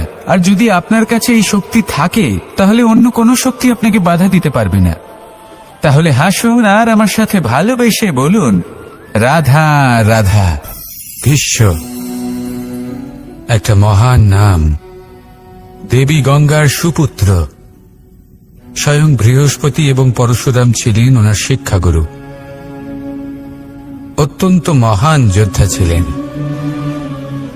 কিন্তু এই মহান যোদ্ধা ইনি ইতিহাসে আজ পর্যন্ত সেই সম্মান পেলেন না যার উনি যোগ্য ছিলেন। কারণ নির্বাচন। রাজ সিংহাসনের সেবা করার প্রতিজ্ঞা নিয়েছিলেন উনি। এবার রাজ সিংহাসনে যেই বসুক না কেন তার সেবা করা, তার প্রত্যেক আদেশ পালন করা, এটাই ছিল ওনার প্রতিজ্ঞা। তা সেই ব্যক্তি উচিত হোক বা অনুচিত, সে উচিত পথে চলুক বা অনুচিত পথে চলুক, সুপাত্র হোক বা কুপাত্র, উনি তার সেবা করতে থাকলেন, তার প্রত্যেক আদেশ পালন করতে থাকলেন, নিজের প্রতিজ্ঞা পালন করতে থাকলেন। ধৃতরাষ্ট্র নেত্রহীন অবশ্যই ছিলেন, কিন্তু এতটাও নেত্রহীন ছিলেন না যে উনি প্রজাদের চোখের জল, ধর্ম অধর্ম দেখতে পাবেন না। উনি সব বুঝতে পারতেন। আর এদিকে ভীষ্ম নিজে প্রতিজ্ঞাবদ্ধ হয়েছিলেন। দুর্যোধন অনুচিত পথে চালিত হচ্ছিল, তাও উনি তাকে সঙ্গ দিতে থাকলেন। আর পরিণামস্বরূপ আজ পর্যন্ত ইতিহাসে উনি সেই স্থান পেলেন না, সেই সম্মান পেলেন না যার যোগ্য উনি ছিলেন। যদি আপনি কোনো প্রতিজ্ঞা করে থাকেন, তা সে যতই কোনো উচিত কারণের জন্য হোক না কেন, যদি আস্তে আস্তে সময়ের সাথে সেই প্রতিজ্ঞা আপনাকে অনুচিত পথে চালিত করে অধর্মের পথে নিয়ে যায়, পাপের পথে নিয়ে যায়, তাহলে সেই প্রতিজ্ঞা ভঙ্গ করা অত্যন্ত আবশ্যক। সময় অনুসারে নিজেকে বদলানো আবশ্যক, নয়তো এই প্রতিজ্ঞা আপনাকে দিয়ে পাপ কর্ম করাবে, কুকর্ম করাবে, আর আপনার বিনাশের কারণ হবে। আসুন আমার সাথে ভালোবেসে বলুন, রাধা রাধা। আমার দাদা আমাকে অনেকবার বলেছেন, কানাই তুমি তো স্বয়ং নারায়ণ, তুমি এক তড়িতেই সবকিছু এমনি ঠিক করে দাও না কেন? এবার দাদাকে কি করে বোঝাবো? আচ্ছা, আপনি নিজেই ভেবে দেখুন, সিংহকে জঙ্গলের রাজা বলা হয়, কিন্তু সিংহ শুধুমাত্র তার ইচ্ছে প্রকাশ করলেই কোনো হরিণ কি নিজেই হেঁটে তার কাছে আসবে? নিজেই কি রাজি হয়ে যাবে তার আহার হওয়ার জন্য? না, কখনোই না। যে কোনো কাজকে সফল করে তোলার জন্য আপনাকে চেষ্টা করতে হবে, পরিশ্রম করতে হবে, যাতে সেই কাজ ভালোভাবে সম্পন্ন হয়। শুধু ইচ্ছে দিয়েই কোনো কার্যসিদ্ধি হবে না। ইচ্ছে থেকে স্বপ্ন তৈরি হয়, তবে সেইগুলো সফল করতে গেলেও আপনাকে পরিশ্রম তো করতেই হবে। মনে করুন আপনার ইচ্ছে হলো খেতে, আর কোনো দয়ালু ব্যক্তি এসে আপনার সামনে খাবার রেখে দিল, তাও তা খেতে গেলে পরিশ্রম আপনাকেই করতে হবে। যদি ভালোবাসার ইচ্ছে থাকে তাহলেও নিঃস্বার্থ, নিষ্পাপ মনে ভালোবাসি। দেখুন, আপনি স্বপ্নে অবশ্যই উঠতে পারেন, কিন্তু এই পৃথিবীতেই আপনাকে বেঁচে থাকতে হবে। আর যদি এই ধরিত্রীতে আপনি এগিয়ে যেতে চান, তাহলে এই ভূমিকে পা দিয়ে আপনাকে পেছনে ঠেলতেই হবে। রাধা রাধা। কিছু শেখা অত্যন্ত গুরুত্বপূর্ণ। এবার কি কি শিখতে হবে সেই সব শেখানোর জন্য অনেক শিক্ষক রয়েছেন, কিন্তু কি শিখবেন না আর কি করবেন না, এটা আমাদের নিজের অভিজ্ঞতা দিয়ে শিখতে হয়। কিন্তু তার মানে এটা নয় যে যদি আপনাকে শিখতে হয় যে আগুনের তাপ কতটা, আপনাকে আগুনের মধ্যে হাত দিতে হবে। না, অন্য কারোর অভিজ্ঞতা দ্বারাও শিখতে পারি। প্রশ্ন শুধুমাত্র একটাই যে আপনি কি শিখতে চান নাকি চান না। যদি আপনি এটাই ভাবেন যে আমি শুধুই নিজের অভিজ্ঞতা দ্বারাই শিখতে চাই, তাহলে জীবনকাল ছোট মনে হবে, অনেক কিছুই শিখতে পারবেন না। তাই নিজের সাথে সাথে বড়দের অভিজ্ঞতার দ্বারাও শেখা শুরু করে দিন। এই সংসারের অভিজ্ঞতা দ্বারা শিখতে শুরু করে দিন। আর এটা নিশ্চিত রূপে শেখা আবশ্যক যে কখন কি করবেন না, কোথায় থামতে হবে আর কোথায় থামবেন না। তাহলে আসুন আর আমার সাথে ভালোবেসে বলুন, রাধা রাধা।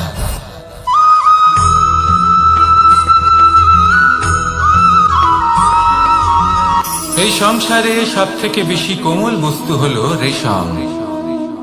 এই রেশম এতটাই কোমল হয় যে এর পুরো একটা থান শুধুমাত্র একটা হাতে ধরা সম্ভব। কখনো ভেবে দেখেছেন এই রেশম কিভাবে হয়? একটি কীট তার লালার দ্বারা উৎপন্ন হয়। এই কীট সেই রেশমকে পাক দিতে থাকে, পাক দিতেই থাকে, দিতেই থাকে, আর আস্তে আস্তে তার মধ্যেই জড়িয়ে পড়ে। শেষে ওর এই সুন্দর অমূল্য সৃষ্টি রেশমের এই সুতো তার নির্মাণ কার্য পূর্ণ হয়, কিন্তু তাতেই ও নিজে বন্দী হয়ে যায়। নিজেরই মায়াজালের এই বন্দী গৃহে নিজেই ফেঁসে যায়। এবার এই সুতোকে ব্যবহারযোগ্য করে তোলার জন্য এই কীটগুলিকে এই কবচের সাথেই ফুটন্ত জলে ফেলে দেওয়া হয়। এই সংসারে যদি আমাদের স্বপ্ন এই সংসারের দুঃখ হরণ করার জন্য, এই সংসারে সুখ বিতরণ করার জন্য হয়, তবেই আমাদের প্রগতি সম্ভব। যদি আমাদের এই স্বপ্ন শুধুই আমাদের এবং আমাদের স্বার্থ সিদ্ধির জন্য হয়, তাহলে এই স্বপ্ন আমাদের অন্ধ করে দেবে, আমাদের অন্ধকারের পথে নিয়ে যাবে, আর আমরাও সেই কীটের মতো হয়ে যাব। নিজেদেরই মায়াজালে আমরা নিজেই ফেঁসে যাব, আর শেষে আমরা যদি কিছু লাভ করি তা হবে একাকিত্ব, অন্ধকারময় মৃত্যু। তাই স্বপ্ন অবশ্যই দেখুন, কিন্তু এমন ভাবে স্বপ্ন দেখবেন না যে তার এই বন্দিগৃহে আপনি নিজেই ফেঁসে গেলেন। স্বপ্ন দেখুন পরোপকারে।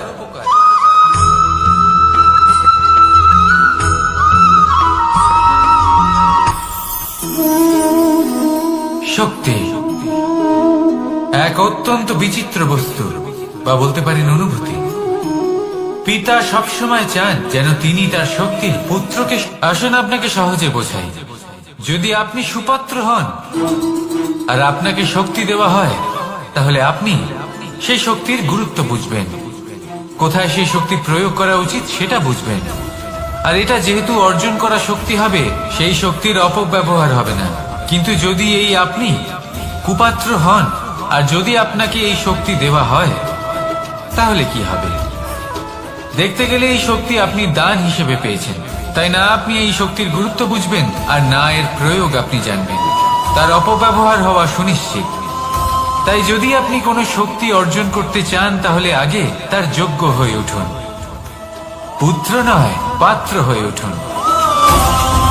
আর আমার সাথে ভালোবেসে বলুন, রাধা রাধা।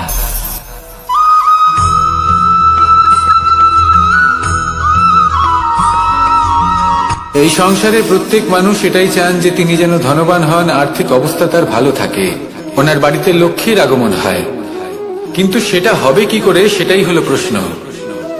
কেউ বলেন যে যদি পরিশ্রম করো তাহলে ধন অর্জন সম্ভব, কেউ বলেন যে যদি বিদ্যা লাভ হয় তবেই ধন অর্জন সম্ভব, কেউ বলেন যে যদি বলশালী হও তবেই সম্পন্ন থাকবে।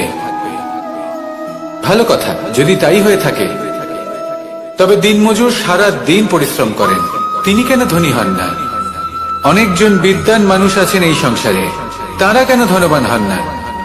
অনেক সংখ্যক বলশালী ব্যক্তি আছেন, তাদের কাছে ধন নেই কেন? তাদের কেন ধনের অভাব হয়?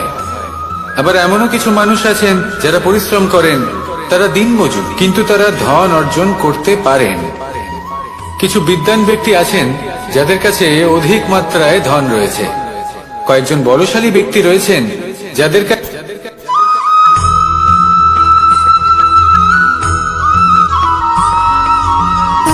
সুখ, দুঃখ এবং শক্তি এই তিন হলো এই সংসারের ত্রিদেবের মতো।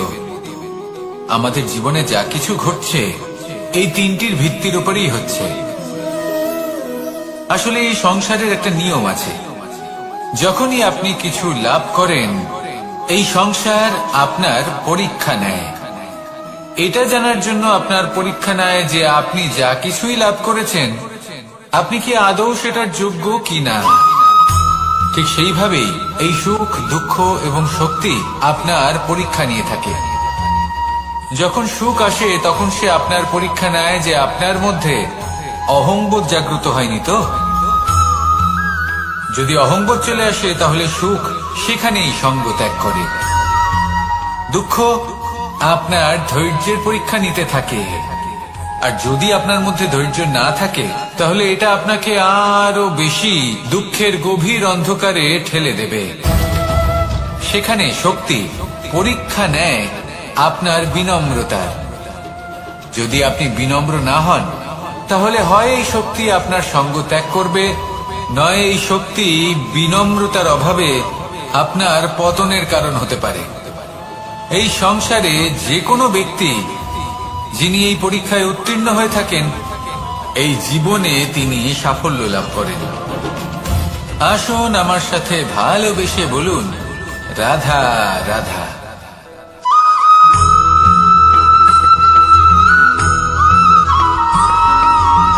পঞ্চতত্ত্বের মধ্যে দ্বিতীয় তত্ত্ব হল ধরণী, ভূমি, যাকে আমরা ধরণী মাতা বলি। এই ধরণী ধৈর্য ধারণ করে, আর এর ওপরেই আমাদের সমগ্র সংসার নির্ভরশীল। কারণ এই ভূমি সহ্য ক্ষমতা রাখে, এর সহ্য ক্ষমতা হলো অপরিসীম। সন্তান যতই আঘাত প্রদান করুক না কেন প্রেম পূর্বক সহ্য করে, আর তার বদলে অমূল্য রত্ন প্রদান করে। সন্তান যদি হাল চালায় তাহলে তার বদলে তাকে অন্ন প্রদান করে। এটাই হলো ধরণী। এবার এর থেকে আমরা কি শিক্ষা পেতে পারি?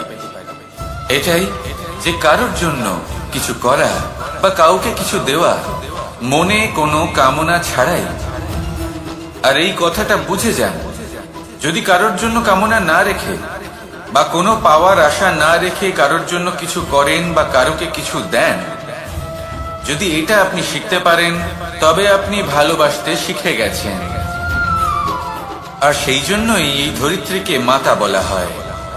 কারণ মাতা শুধু উনি নন যিনি গর্ভে সন্তানকে ধারণ করেন, মাতা তো উনিও যিনি জীবন বাঁচতে শেখান, যিনি জীবন বাঁচার উদাহরণ প্রদান করেন। তাহলে ধরণীর থেকে এই নিঃস্বার্থ ভাব শিখুন, নিঃস্বার্থ ভালোবাসা শিখুন, আর এই ভালোবাসার সাথেই বলুন, রাধা রাধা।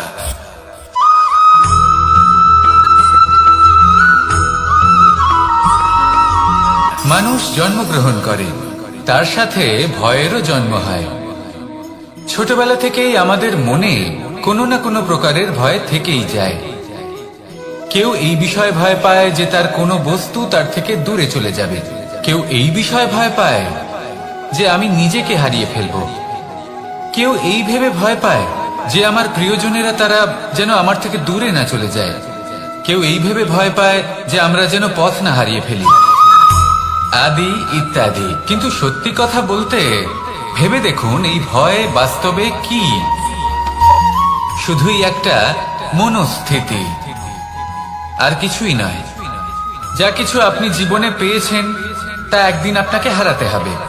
এই জীবন হলো আপনারই, কিন্তু তাও একদিন সমাপ্ত হবে। তাই ভয় পেয়ে কি লাভ? এই ভয় শুধু আপনাকে জীবন যাপন করা থেকে বাধা দিচ্ছে, আর কিচ্ছু নয়।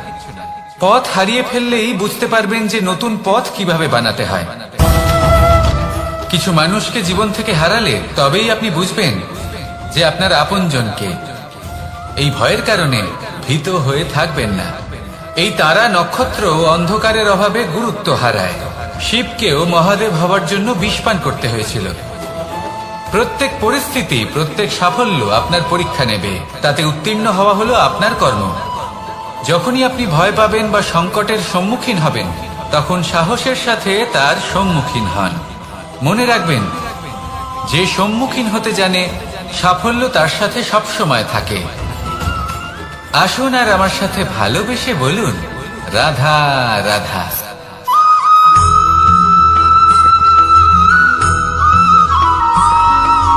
জীবনে অগ্রসর হওয়ার জন্য আমাদের কাকে প্রয়োজন হয়?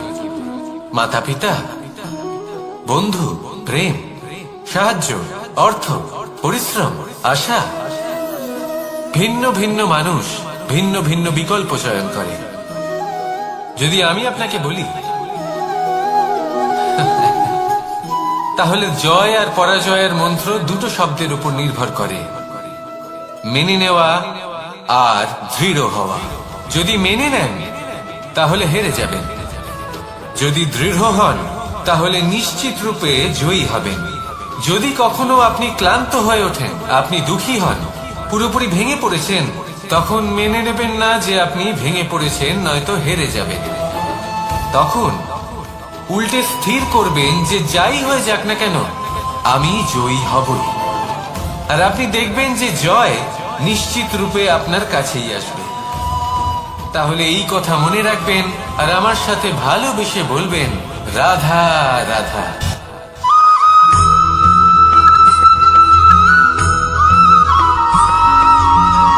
এই সংসারে কোনো বস্তু হোক বা ব্যক্তি হোক, তার একার গুরুত্ব কিন্তু খুব বেশি নয়।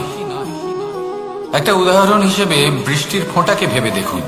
যদি একটি বৃষ্টির ফোঁটা হয় তাহলে তার খুব বেশি গুরুত্ব থাকে না, কিন্তু যখন সহস্র বৃষ্টির ফোঁটা মেঘের মধ্যে দিয়ে ঝরে পড়ে, তখন সেটা বর্ষার রূপ ধারণ করে। সেই বর্ষা যা এই প্রকৃতিকে শান্ত করে। সেইভাবেই পাথরের ছোট টুকরো, তার খুব বেশি গুরুত্ব থাকে না, কিন্তু যখন অসংখ্য পাথরের টুকরো একত্রিত হয় তখন তা পর্বতের আকার ধারণ করে। সেইভাবেই কিছু মানুষ যখন একত্রিত হন তখন তৈরি হয় পরিবার, কিছু পরিবার যখন একত্রিত হয় তখন তৈরি হয় সমাজ, যখন অনেক সংখ্যক সমাজ একত্রিত হয় তখন তৈরি হয় রাজ্য। এবার এই রাজ্যের সব থেকে গুরুত্বপূর্ণ ব্যক্তি হতে পারেন রাজা, কিন্তু তাও সেই রাজা একা কিছু করতে পারেন না। যুদ্ধ লড়ার সময় তারও নিজের সৈন্যদলকে প্রয়োজন পড়ে। কিন্তু এই সংসারে এমন একজন ব্যক্তি আছেন যিনি একাই সব কাজ করতে থাকেন, এবং সেই ব্যক্তি হলেন মা। আমাদের জীবনে একজন পিতার ভূমিকা কিন্তু নিঃসন্দেহে অমূল্য, কিন্তু আমাদের সকলের জীবনে যে ভূমিকা একজন মায়ের তা অন্য কারোর থাকে না। একজন মা একাই সন্তানকে বড় করতে পারেন, সংস্কারী করে তুলতে পারেন, তার জন্য পরিশ্রম করেন। আর এত কিছু কাজ করার পরেও তার কাজের জন্য তিনি প্রশংসা অবশ্য পান না। উল্টে যদি সেই সন্তান অনুচিত পথে চালিত হয়, অনুচিত কর্ম করে, তখন সেই মাকেই অপবাদের পাত্র হয়ে উঠতে হয়। আমাদের জীবনে মায়ের যোগদান কতটা সেটা বুঝুন। আপনাকে বড় করে তোলার জন্য উনি কতটা পরিশ্রম করেছেন সেটা বুঝুন। আজ থেকে, এখন থেকে, এই মুহূর্ত থেকে মাকে সম্মান করতে শিখুন। যখন সময় পাবেন, যখন সুযোগ হবে, তখন তার প্রশংসা করুন, ওনারও ভালো লাগবে। আর মায়ের এই মমতার জন্য, তার এই ভূমিকার জন্য আসুন সবাই মিলে আমরা তাকে প্রণাম করি, আর সকলে মিলে ভালোবেসে বলি, রাধা রাধা।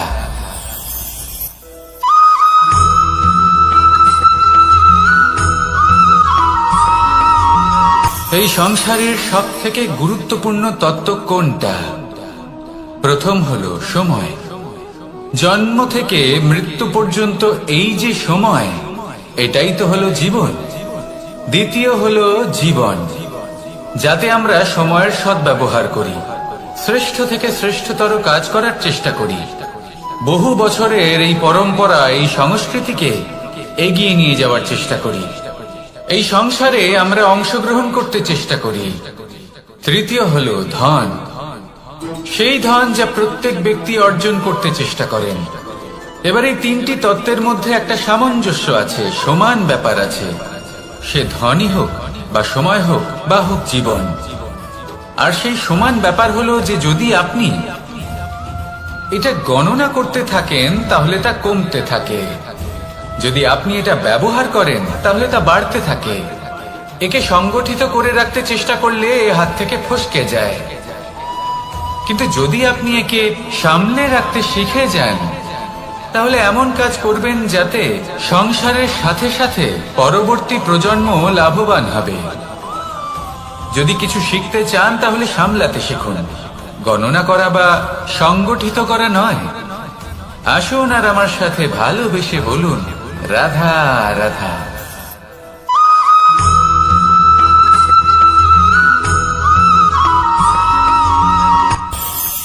এই সংসারে আমরা প্রকাশ কোথা থেকে পাই? এর উত্তর বড়ই সরল। ভোরে যখন সূর্যোদয় হয় তখন প্রকাশের কিরণ আমাদের ঘরে এসে পৌঁছয়। এইভাবেই আমরা প্রকাশ লাভ করি। এবার এই প্রকাশের আলোতেই আমরা সারাদিনের কাজ সম্পন্ন করি। সন্ধে হয়ে যায়, সূর্যাস্ত হয়ে যায়, আর আমাদের ঘর যাতে অন্ধকার না হয় তার জন্য আমরা একটা প্রদীপ প্রজ্বলিত করি। এটাই ঘটে আমাদের জীবনেও। এবার প্রবাহমান আয়ুর সাথে আমরা আমাদের অন্তরে যদি একটা প্রদীপ প্রজ্বলিত করে নিই তাহলে বিষয়টাই অন্যরকম হবে। এবার আপনি বলবেন কোন প্রকাশের কথা বলছি যে আমাদের অন্তরে জাগ্রত করা সম্ভব? আমাদের আত্মার মাঝে প্রেমের প্রকাশ জাগ্রত করার কথা বলছি। কারণ আমাদের এই জীবন এও হলো দিনের আলোর মতো। আজ প্রকাশ আছে, কিন্তু কোনোদিন অবশ্যই অস্ত হবে। কিন্তু অস্ত হবার আগে যদি আমরা আমাদের আত্মার মাঝে প্রেমের এই প্রকাশ উজ্জ্বলিত করে নিই তাহলে আমাদের সন্ধ্যাকালও আমরা আনন্দে এবং প্রেমে যাপন করব। তাহলে আসুন আর আমার সাথে ভালোবেসে বলুন, রাধা রাধা।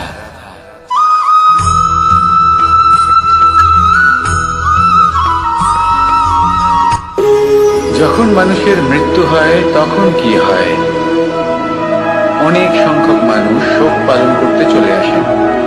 যে ব্যক্তি মৃত্যু লাভ করেছেন তার অনেক বস্তু থাকে যেগুলো তার প্রিয়, যেগুলো তিনি ব্যবহার করেছেন।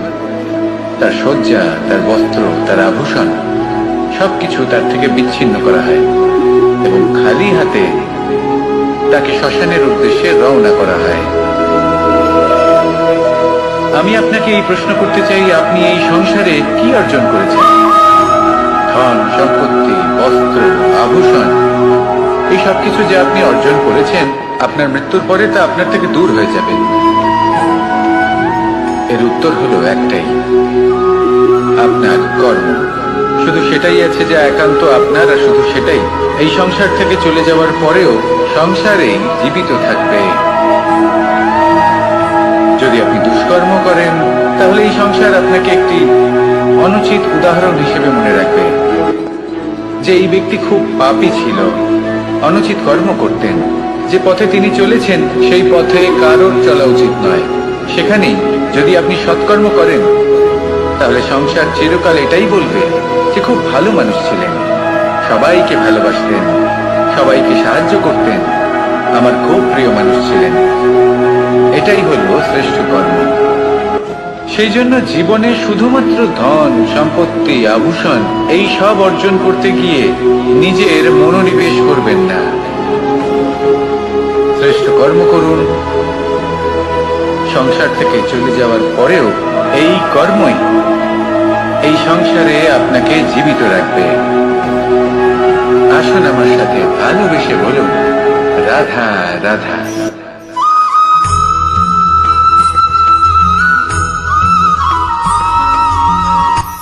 এই সংসারে সাফল্য লাভ করার জন্য জ্ঞানের প্রয়োজন হয়, পরিশ্রমের প্রয়োজন হয়, দৃঢ় নিষ্ঠার প্রয়োজন হয়, নিরন্তর চেষ্টা করা প্রয়োজনীয়। কিন্তু আরো কিছু আছে যা অত্যন্ত প্রয়োজনীয় এবং গুরুত্বপূর্ণ। তা হলো ভালো বন্ধু। তাদের থাকা অত্যন্ত প্রয়োজনীয়। যদি ভালো বন্ধু থাকে তাহলে সময় এলে তারা ঢাল হয়ে আপনাকে সুরক্ষা করবেন। সময় এলে অস্ত্রের মতো শত্রুকে সংহারও করবেন। যদি তিনি জ্ঞানী হন, তাদের মধ্যে সদ্গুণ থাকে, তাহলে এই সব গুণ আপনার মধ্যেও প্রবেশ করবে। তাহলে সাফল্যের জন্য ভালো বন্ধু পাওয়া অত্যন্ত প্রয়োজনীয়। কিন্তু শুধু বন্ধু কেন, ভালো শত্রুও থাকা প্রয়োজনীয়। এবার আপনি ভাবেন এ আমি কি বললাম? যদি আপনার জীবনেও ভালো অর্থাৎ শক্তিশালী শত্রু থাকে, তাহলে আপনিও শক্তিশালী হতে থাকবেন।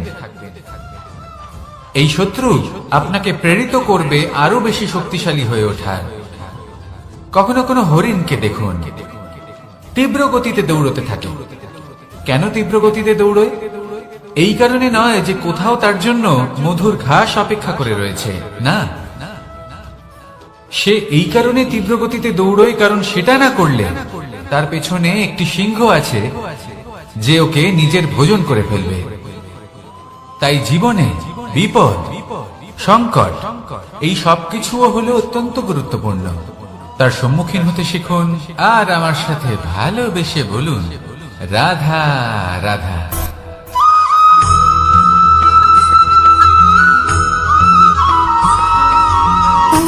সুখ, দুঃখ এবং শক্তি, এই তিন হলো এই সংসারের ত্রিদেবের মতো। আমাদের জীবনে যা কিছু ঘটছে এই তিনটির ভিত্তির উপরেই হচ্ছে।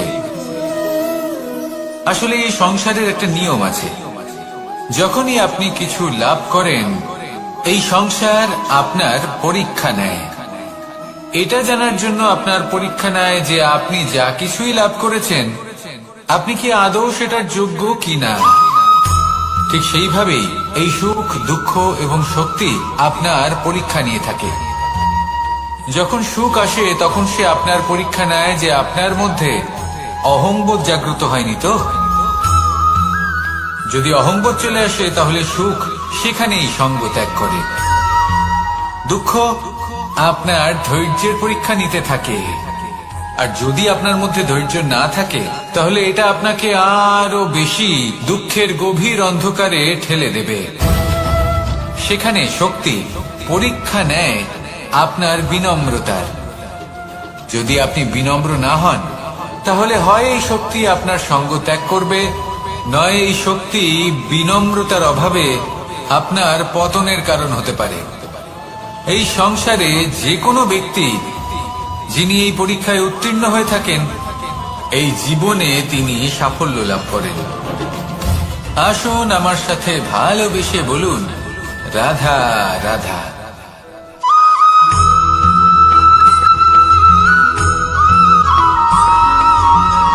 পুরুষার্থ। শাস্ত্রে 4 ধরনের পুরুষার্থের কথা বলা হয়েছে। প্রথম হলো ধর্ম।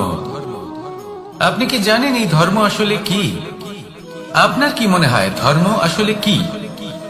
কোনো বিশেষ ঈশ্বরকে মানাই কি ধর্ম বলা হয়?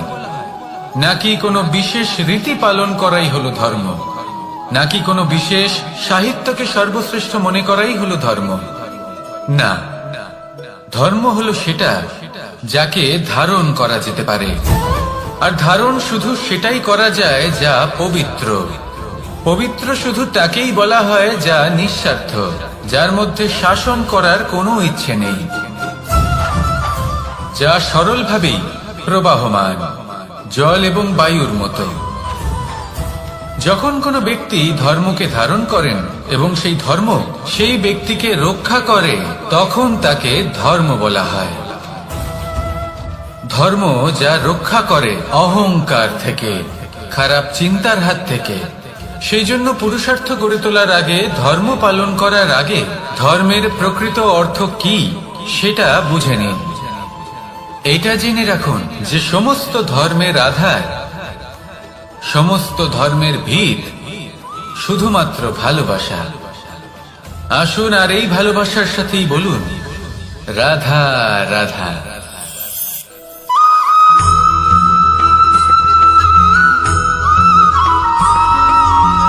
এই সংসারে সব থেকে বেশি কোমল বস্তু হলো রেশম। এই রেশম এতটাই কোমল হয় যে এর পুরো একটা থান শুধুমাত্র একটা হাতে ধরা সম্ভব। কখনো ভেবে দেখেছেন এই রেশম কিভাবে হয়? একটি কীট তার লালার দ্বারা উৎপন্ন হয়। এই কীট সেই রেশমকে পাক দিতে থাকে, পাক দিতেই থাকে, আর আস্তে আস্তে তার মধ্যেই জড়িয়ে পড়ে। শেষে ওর এই সুন্দর অমূল্য সৃষ্টি রেশমের এই সুতো তার নির্মাণ কার্য পূর্ণ হয়, কিন্তু তাতেই ও নিজে বন্দী হয়ে যায়। নিজেরই মায়াজালের এই বন্দী গৃহে নিজেই ফেঁসে যায়। এবার এই সুতোকে ব্যবহারযোগ্য করে তোলার জন্য এই কীটগুলিকে এই কবচের সাথেই ফুটন্ত জলে ফেলে দেওয়া হয়। এই সংসারে যদি আমাদের স্বপ্ন এই সংসারের দুঃখ হরণ করার জন্য, এই সংসারে সুখ বিতরণ করার জন্য হয়, তবেই আমাদের প্রগতি সম্ভব। যদি আমাদের এই স্বপ্ন শুধুই আমাদের এবং আমাদের স্বার্থ সিদ্ধির জন্য হয়, তাহলে এই স্বপ্ন আমাদের অন্ধ করে দেবে, আমাদের অন্ধকারের পথে নিয়ে যাবে, আর আমরাও সেই কীটের মতো হয়ে যাব। নিজেদেরই মায়াজালে আমরা নিজেই ফেঁসে যাব, আর শেষে আমরা যদি কিছু লাভ করি তা হবে একাকিত্ব, অন্ধকারময় মৃত্যু। তাই স্বপ্ন অবশ্যই দেখুন, কিন্তু এমন ভাবে স্বপ্ন দেখবেন না যে তার এই বন্দিগৃহে আপনি নিজেই ফেঁসে গেলেন। স্বপ্ন দেখুন পরোপকার।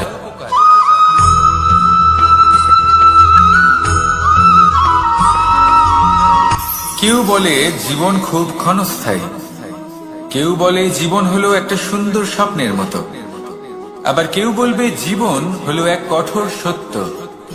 কিন্তু জীবন আসলে কি? জীবন হলো আপনারই প্রতিবিম্ব, একটা দর্পণ। অর্থাৎ আপনি জীবনকে সেইভাবেই পাবেন যেরকম আপনি নিজেকে প্রতিপন্ন করবেন। যদি আপনি দর্পণের দিকে তাকিয়ে হাসেন, তাহলে আপনি সামনে হাসি মুখী দেখতে পাবেন। এবার যদি আপনি গম্ভীর হয়ে থাকেন, তাহলে আপনি একজন রুষ্ট ব্যক্তি দেখতে পাবেন। শেষে সবথেকে বেশি গুরুত্বপূর্ণ হলো আপনার চেষ্টা। আপনাকে সবসময় চেষ্টা করতে হবে যাতে আপনি নিজেকে প্রসন্ন এবং ইতিবাচক মনোভাবে রাখেন।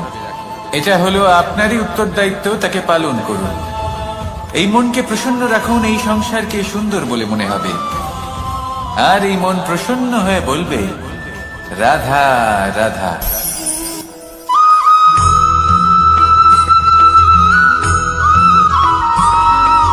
জীবনে যখন কোনো ব্যক্তি নিজের লক্ষ্য প্রাপ্তির জন্য নিরন্তর পরিশ্রম করতে থাকেন, চেষ্টা করতে থাকেন, তখন তিনি কষ্ট অনুভব করেন, কখনো শারীরিক কষ্ট, কখনো মানসিক কষ্ট।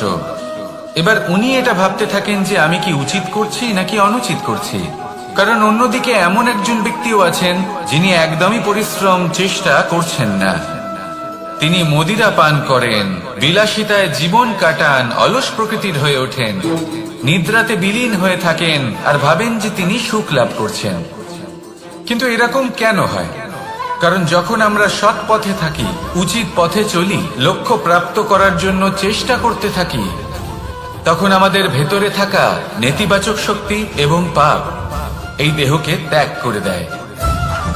আর এই অনুভূতিটাই আমাদের দুঃখের অনুভূতি দেয়, কষ্ট দেয়। এবার সেখানে যদি আমরা কুপথে চলি, অনুচিত পথে চলতে থাকি, তাহলে আমাদের ভেতরে থাকা পুণ্য এবং ধনাত্মক শক্তি আমাদের দেহ ত্যাগ করে দেয়।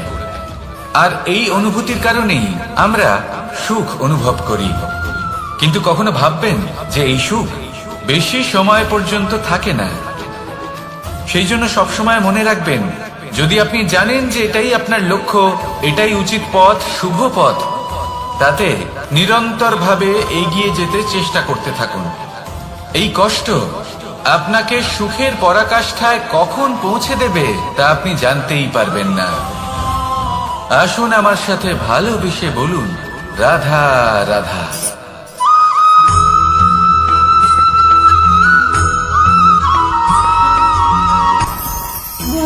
ভোজন। এবার ভোজন সংগ্রহ করার জন্য মানুষ কি না করেন, সব সময় চেষ্টা করতে থাকেন। ফসল উৎপাদনের জন্য অনেক পরিশ্রম করতে থাকেন, কিন্তু অনেক সময় অনেক পরিশ্রম করার পরেও ফসল ভালো উৎপাদন হয় না। এর কারণ কি? কারণ হলো এটাই যে আপনি পরিশ্রম হয়তো অনেক করেছেন, কিন্তু আপনার নজর তো সেই বীজের দিকে ছিলই না যা আপনি রোপণ করেছেন। সেই জন্য সব সময় কোনো বীজ রোপণ করার আগে তাকে পরখ করে দেখুন, তা অত্যন্ত আবশ্যক। আর সেইভাবেই যখনই কোনো কর্মের প্রশ্ন আসে, তাহলে সেখানে শুধুমাত্র পরিশ্রম যথেষ্ট নয়। সেই কাজের প্রতি আপনার কর্তব্য কি, আপনার উদ্দেশ্য কি, সেটা জানা হলো অত্যন্ত গুরুত্বপূর্ণ।